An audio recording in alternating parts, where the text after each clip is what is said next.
Hi കൂട്ടുകാരെ, മിനീസ് കിച്ചണിലേക്ക് എല്ലാവർക്കും സ്വാഗതം. ഇന്ന് മൂന്ന് സാധനം കൊണ്ട് പെട്ടെന്ന് ഒരു കോക്കനട്ട് ബിസ്ക്കറ്റാണ് ഉണ്ടാക്കി കാണിക്കുന്നത്. പെട്ടെന്ന് നമുക്ക് ഉണ്ടാക്കാം, ഒരു 10 മിനിറ്റ് പോലും നമുക്ക് ആവശ്യമില്ല ഇത് ഉണ്ടാക്കാം കേട്ടോ. അപ്പോൾ എല്ലാവരും ഇതും ട്രൈ ചെയ്ത് നോക്കണം. വീഡിയോയിലേക്ക് പോകുന്നതിന് മുമ്പ് വീഡിയോ കണ്ട് ഇഷ്ടപ്പെടുവാണ് ലൈക്ക് ചെയ്ത് ഷെയർ ചെയ്ത് കമൻറ്റ് ചെയ്ത് സബ്സ്ക്രൈബ് മറക്കലും. വീഡിയോയിലേക്ക് പോകാം. നമ്മളിന്ന് നല്ലൊരു തേങ്ങ ബിസ്ക്കറ്റാണ് ഉണ്ടാക്കുന്നത്. അതിനായിട്ട് ഞാനൊരു ബൗൾ എടുത്ത് വെച്ചിട്ടുണ്ട്. 1 കപ്പ് തേങ്ങ ചിരണ്ടിയതാണ്. നമ്മൾ ഫ്രഷായിട്ട് ചിരണ്ടിയ തേങ്ങയാണ്. 1 കപ്പ് 250 ml കപ്പിന് 1 കപ്പ് തേങ്ങ. ഇതിലേക്ക് 1/4 കപ്പ് പഞ്ചസാര പൊടിച്ചിട്ട് 1/4 കപ്പ് പൊടിച്ചിട്ടാണ്. 1/2 കപ്പ് മൈദ. സ്വല്പം നമുക്ക് ഇതിന് ആവശ്യമായ ഉപ്പിടാവേ. ഞാനൊരു 1/4 സ്പൂണിൻ്റെ പകുതി ഇട്ടിട്ടുണ്ട്. ഈ മധുരമൊക്കെ ഒന്ന് ബാലൻസ് ചെയ്യും. ഇത് വെള്ളം ഒന്നും ഒഴിക്കാതെ ഇത്രയും മാത്രം മതി. ഈ 3 ചേരുവകൾ വെച്ചാണ് നമ്മൾ ഉണ്ടാക്കുന്ന നല്ല ബിസ്ക്കറ്റ്. നല്ല ടേസ്റ്റ് ആയിട്ടുള്ള ബിസ്ക്കറ്റാണ് കേട്ടോ. അപ്പോൾ നമുക്ക് ഈ തേങ്ങയുടെ ഈ വെള്ളവും ഈ പഞ്ചസാര ഇതും കൊണ്ട് വേണം നമ്മളിത് കുഴച്ചെടുക്കാം. വെള്ളം ഒഴിക്കാതെ നല്ലോണം നമുക്കിത് കുഴച്ചെടുക്കാവേ. നമ്മൾ നല്ലോണം ഒന്ന് നമുക്ക് ഇങ്ങനെ വെക്കുമ്പോഴത്തേക്ക് തേങ്ങായി പഞ്ചസാര ഇതെല്ലാം കൂടെ ആകുമ്പോൾ നനവ് വരും കേട്ടോ. അപ്പോൾ നമുക്ക് ഇത് മാത്രം മതി, വെള്ളം ഒന്നും ചേർക്കണ്ട കേട്ടോ. നമുക്ക് ഇതുണ്ടോ അപ്പം തന്നെ കുഴഞ്ഞു വരുന്നുണ്ട്. ശരിക്കും ഇങ്ങനെ നമുക്കൊന്ന് കുഴച്ചെടുക്കാവേ.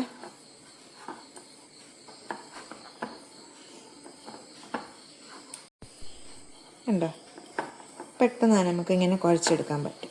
നമ്മുടെ തേങ്ങയുടെയും പഞ്ചസാരയും വെള്ളം ഒന്നും ചേർത്തിട്ടില്ല കേട്ടോ. കയ്യാൽ അങ്ങനെ ഒട്ടിപ്പിടിച്ചിട്ടുമില്ല.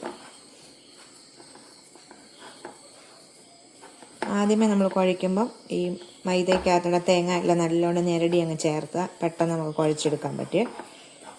പാത്രത്തെ ഒന്നും ഒട്ടിപ്പിടിക്കത്തില്ല. കുഴച്ചെടുത്തിട്ടുണ്ട്. ഇനി നമുക്ക് കയ്യിലോട്ട് ഇച്ചിരി എണ്ണയോ നെയ്യോ എന്തെങ്കിലും ഒന്ന് തടവിയിട്ട് ഇത് നമുക്കൊന്ന് പരത്തിയെടുക്കാവേ. ഞാനിപ്പോൾ ഇച്ചിരി നെയ്യാണ് കയ്യിലോട്ട് തടവിയിട്ടുണ്ട്. ചെറിയ ചെറിയ ബോളുകളാക്കി നമുക്ക് എടുക്കാം. കുറേശ്ശെ ബോളുകളാക്കി ചെറിയ ബോളുകളാക്കി എടുത്തിട്ട് നമ്മുടെ കൈയുടെ വെള്ളയിലോട്ട് വെച്ചിട്ട് നമുക്ക് ഈസിയാണ്. ഷേപ്പ് അനുസരിച്ച് ഉണ്ടോ.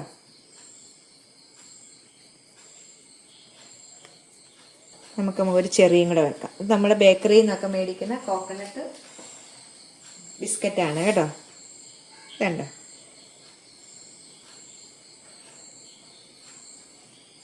ഇതുപോലെ നമുക്ക് എല്ലാം ഒന്ന് പരത്തിയെടുക്കാം. പ്ലേറ്റിലേക്ക് മാറ്റാവേ. കണ്ടോ, അതുപോലെ തന്നെ അടുത്തതും അതുപോലെ തന്നെ നമുക്ക് എടുക്കാം. ഇത് ചെറിയൊരളവാണ് ഞാനിത് കാണിക്കുന്നത് നിങ്ങളെ. നല്ലോണം ഉരുട്ടിയിട്ട് ആർക്കും ഉണ്ടാക്കാൻ വേണ്ടി നമുക്ക് അറിയാത്തവർക്കും ആദ്യമായിട്ട് ഉണ്ടാക്കുന്നവർക്ക് പോലും കണ്ടോ വച്ചിട്ട് നമുക്കൊന്ന് പരത്തിയെടുക്കാവേ. ഞാൻ 3 എണ്ണം ഉണ്ടാക്കിയിട്ടുണ്ട് കണ്ടോ. അതേ അടുത്തതും കൂടി ഇങ്ങനെ ഉണ്ടാക്കി നമുക്ക്, ഞാൻ ഇച്ചിരി അളവിലേ ഉണ്ടാക്കുന്നുള്ളൂ കേട്ടോ. ഇപ്പോൾ 6 എണ്ണത്തിന് ഉള്ളതേ ഉള്ളൂ. നിങ്ങൾക്ക് ഇതിൻ്റെ കൂടുതൽ വേണമെങ്കിൽ ഇപ്പം മൈദയൊക്കെ എടുത്തേക്കുന്നില്ല, അതിൻ്റെ അനുസരിച്ച് ഇതെടുക്കണം. ഇതിനകത്ത് ഏറ്റവും പ്രധാനം കൂടുതൽ വേണ്ടത് തേങ്ങയാണ്. 6 എണ്ണം ഉണ്ടാക്കിയിട്ട് കേട്ടോ ഉണ്ടാക്കിയിട്ടുണ്ട്. കാണാൻ തന്നെ എന്ത് ഭംഗി. ഇനി നമുക്കിത് സ്വല്പം എണ്ണ ഒഴിച്ചിട്ട് നമുക്കിത് ഫ്രൈ ചെയ്തെടുക്കാം. പിന്നെ ഓവനിലാണെങ്കിൽ ഓവനിൽ എല്ലാവർക്കും ഒന്നും ഓവൻ ഇല്ലല്ലോ. അപ്പം നമുക്ക് ഓവനിലാണ് ഇത് നമ്മൾ ഓവൻ സെറ്റ് ചെയ്ത് വെക്കുക. ഞാനപ്പോൾ ഇത് ഫ്രൈ ചെയ്താണ് നിങ്ങളെ കാണിക്കുന്നത്. നമുക്കൊന്ന് പെട്ടെന്ന് ഫ്രൈ ചെയ്തെടുക്കാവേ. അപ്പം ഇച്ചിരി എണ്ണ ഓയിലിനകത്താണ് വറുക്കുന്നത്. ഓയിൽ വെച്ചിട്ടുണ്ട്, കുറച്ച് ഒഴിച്ചാൽ എണ്ണ ചൂടായിട്ടുണ്ട്. നമുക്ക് ഓരോന്നോരോന്നിടാവേ. ഇട്ടിട്ട് തീ കുറച്ച് വെച്ചിട്ട്, ഇത് മൈദയാണല്ലോ അപ്പോൾ നമുക്ക് നല്ലോണം മൂത്ത് കിട്ടണ്ടേ, അകമെല്ലാം വേഗണ്ടേ. അപ്പോൾ 3 എണ്ണം ആദ്യമേ ഇടാം. ഇത് മറിഞ്ഞു പോയി, നമുക്ക് തിരിച്ചിടാവേ. തിരിച്ചിട്ടിട്ടുണ്ട് സ്പൂണും കൊണ്ട്. ഇത് മൂക്കട്ട് എന്നിട്ട് നമുക്ക് തിരിച്ചും മറിച്ചു വിട്ട് മൂപ്പിച്ച് ഫ്രൈ ചെയ്തെടുക്കാം. നമുക്ക് ഇതൊന്ന് മറിച്ചിടാം.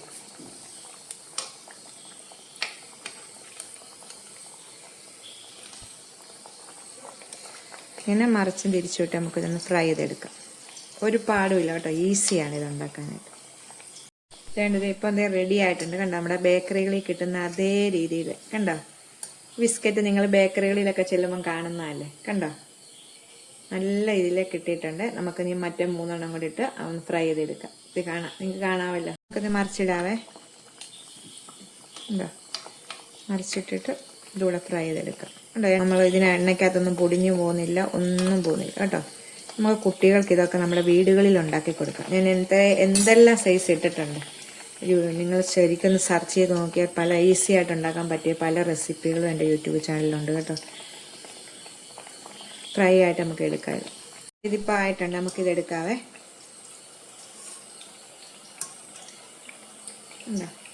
ഇപ്പം മൂന്നും എടുത്തിട്ട് പ്ലേറ്റിലേക്ക് വെക്കാം. ഇപ്പം നമ്മൾ മൊത്തം ഉണ്ടാക്കി എടുത്തിട്ടുണ്ട്. ഇത് കണ്ടോ, ചിക്കൻ തരം നല്ല മുരുമുരാന്നാണ്. ഞങ്ങളിങ്ങനെ പൊട്ടിച്ച് കാണിക്കാവേ, പൊടിച്ച് കാണിക്കാം കേട്ടോ.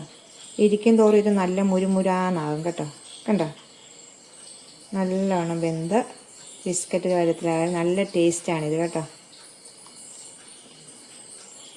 അപ്പം എല്ലാവരും ഒന്ന് ട്രൈ ചെയ്ത് നോക്കണം കേട്ടോ. അടുത്തൊരു വീഡിയോ കാണാം. ടാറ്റാ.